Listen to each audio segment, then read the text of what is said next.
త్వరలో నీ ఇంట్లో ఒకరికి మంచి జరుగునని పరిశుద్ధాత్మదేవుడు తెలియచేస్తున్నాడు. ఎస్, మీ ఇంట్లో ఎవరో ఒకరికి ఏదైనా మంచి కార్యం కానీ మేలు కార్యం కానీ త్వరలో జరిగించే విధంగా నేను కార్యాచరణ కలిగి ఉన్నాను. ఎస్, మంచి విషయం జరిగించబోతున్నానని పరిశుద్ధాత్మదేవుడు సెలవిస్తున్నాడు. నమ్ముచు వాళ్ళు గట్టిగా రిసీవ్ అని చెప్పండి. మీలో చాలామంది ఎస్ ప్రభు మాకు ఈ కార్యం జరగాలి, మంచి విషయం జరగాలని చెప్పేసి కన్నీరు కారుస్తూ ప్రార్థన చేస్తున్నారు. మీ ప్రార్థన ప్రభు విన్నాడు. సో అందుచేత పరిశుద్ధాత్మదేవుడు సెలవిచ్చే విషయం ఏంటంటే త్వరలోనే నీకు కానీ నీ ఇంట్లోని భర్త కానీ భార్య కానీ కుమారుని కానీ కూతురు కానీ లేక తల్లి కానీ తండ్రి కానీ సలుడు కానీ ఎవరో ఒకరికి ఏదో ఒక మంచిని జరిగిస్తానని పరిశుద్ధాత్మదేవుడు సెలవిస్తున్నాడు. నమ్ముచు వాళ్ళు గట్టిగా వరిసివ్ అని చెప్పండి. ఈ ప్రవచనం మాకు రోమాపత్రిక 8వ వచనం చూస్తుందండి. దేవుడు సెలవిస్తున్నాడు, దేవుని ప్రేమించే వారికి అనగా ఆయన సంకల్ప చొప్పున పిలువబడిన వారికి మేలు కలుగుటకై మంచి కలుగుటకై సమస్తమును సమకూడి జరిగించుచున్నామని ఎరుగుదుము.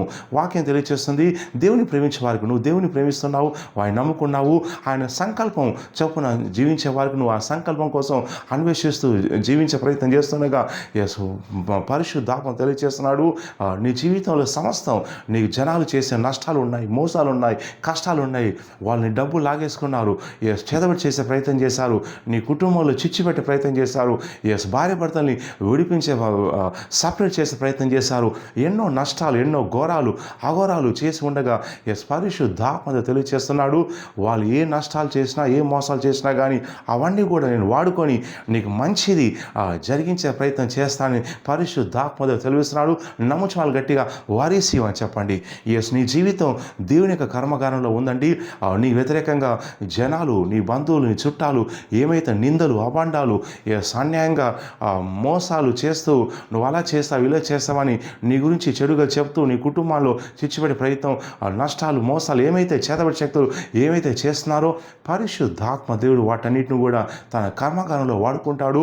వాటన్నిటి కూడా కాల్చి వేసి ఒక మంచిది ఆ కర్మకారం నుంచి ఫ్యాక్టరీల నుంచి నీ కోసం బయటకు వచ్చే విధంగా దేవుడు కార్యం చేస్తున్నాడు. మీకు మంచి జరుగుతుందని ప్రవచిస్తున్నాను, వారిసీవ్ అని చెప్పండి. సో కాబట్టి ప్రోత్సాహం తీసుకొని ప్రార్థన చేయండి. ప్రభా, నాకు కానీ నా భర్త కానీ నా భార్య కానీ నా కుమారుని కానీ కూతురు కానీ అల్లుడు కానీ తల్లి కానీ తండ్రి కానీ నా ఇంట్లో ఎవరికైనా సరే ఏదైనా ఒక మంచి పని జరగాలి ప్రభా అని అనుకొని ఈ ప్రవచనం ఎత్తిపట్టి ప్రార్థన చేయండి. పరిశుద్ధాత్మ దేవుడు ఊహించిన విధంగా ఒక మంచి కార్యం చేయబోతున్నాడు. నమ్ముచు వాళ్ళు గట్టిగా వారిసీవ్ అని చెప్పండి. వాళ్ళు చేసిన నష్టాన్ని దేవుడు నీకు మంచిగా చేయబోతున్నాడు. హరిసీవ్ అని చెప్పండి. వాళ్ళు చేసే అన్యాయాన్ని దేవుడు వాడుకొని నీకు న్యాయం జరిగించి నీకు మనీ తీసుకొని రాబోతున్నాను నేను ప్రవచిస్తున్నాను. వారిసీవ్ అని చెప్పండి. మీ ఇంట్లో ఎవరికి ఏదో ఒక మంచిది ఒక గూగుల్ పేలో ఫోన్పేలో కానీ పేటిఎంలో కానీ ఊహించని మనీ వస్తుందని ప్రవచిస్తున్నాను. వారిసీవ్ అని చెప్పండి. మీ ఇంట్లో ఎవరికి ఒకరికి ఏదైతే అనుకుంటున్నారో అది మీకు త్వరలో జరుగుతుంది, మీరు సాక్ష్యంతో వస్తానని ప్రవచిస్తున్నాను. వారిసీవ్ అని చెప్పండి. మీ ఇంట్లో ఎవరైతే జాబ్ కోసం చూస్తున్నారో ఎవరొకరికి ఒక మంచి జాబ్ వస్తుంది, వ్యాపారం లాభం వస్తుంది, పెళ్ళి జరుగుతుంది. దేవుడు మేలు చేసే దేవుడు అండి. యెహోవా నా కాపరి, నాకు ఏ కొరత ఉండదు, కొదువు ఉండదని సెలవిచ్చి ఉన్నాడు. ఆయన నమ్ముకున్న వారికి ఆయన ఆశ్రదుర్గము. సో ఆయన కొదువ ఆయన మేలు చేసే దేవుడు. సో కాబట్టి ఈ ప్రోత్సాహం తీసుకొని ఎత్తిపట్టి ప్రార్థన చేయండి. ప్రభు, నా జీవితంలో ఈ మంచి జరగాలి, నా భర్తకు నా భార్యకు జరగాలని ప్రార్థన చేయండి. నిశ్చయంగా నీ విశ్వాసం ఆధారం చేసుకొని పరిశుద్ధాత్మ దేవుడు త్వరలో నీకు కానీ ఇంట్లో ఇంకా ఎవరికైనా కుటుంబ సభ్యులు కానీ ఒక మంచి జరిగించబోతున్నాడు. మీరు త్వరలో సిగ్నల్ వాళ్ళ బేతల వరకు వచ్చి ఈ ప్రాఫిట్ గారు మీ ప్రవచనం వాకు తీసుకున్నారండి, నమ్మారండి, ఈ కార్యం జరిగిందని త్వరలో వచ్చి మీరు సాక్ష్యం చెప్తారని ప్రవచిస్తున్నాను. నమ్ముచు వాళ్ళు హరిసీవ్ అని చెప్పండి. మనీ అని మంచి కార్యం జరుగుతుందని ప్రవచిస్తున్నాను. హరిసీవ్ అని చెప్పండి. మీరు ఊహించని మంచి జరుగుతుందని ప్రవచిస్తున్నాను. హరిసీవ్ అని చెప్పండి. సో కాబట్టి ఈ వీడియోను లైక్ చేయండి, షేర్ చేయండి. మాకు 4 యూట్యూబ్ ఛానల్స్ ఉన్నాయి, సబ్స్క్రైబ్ చేయండి, గంట పైన నొక్కండి. ఫేస్బుక్ పేజ్ ప్రాఫిట్ జిఎంఓస్ లైక్ చేయండి, ఫాలో చేయండి.